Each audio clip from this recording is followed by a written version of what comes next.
Hey guys, here's the video how to replace battery on your key fob for ANIIOKI bikes.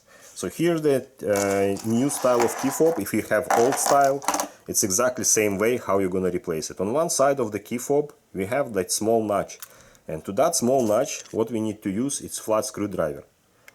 Just put flat screwdriver to the notch and just twist it, just like this. So we're gonna open it, just two halves. Up, as you can see, it's open.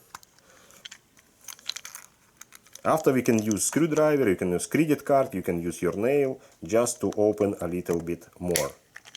So once it's open, here your battery. So all you need to do is just press it out, and type of battery CR2032.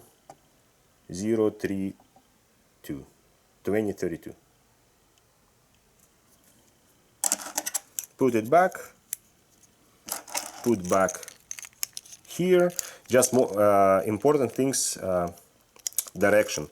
So your battery should go close to your key ring, and after you're gonna close it. If you're gonna put opposite, your button's gonna work opposite, right? That's it. Click it back. Everything nice and fine. Check all buttons. We have blue light, so battery working. That's it. That's simple.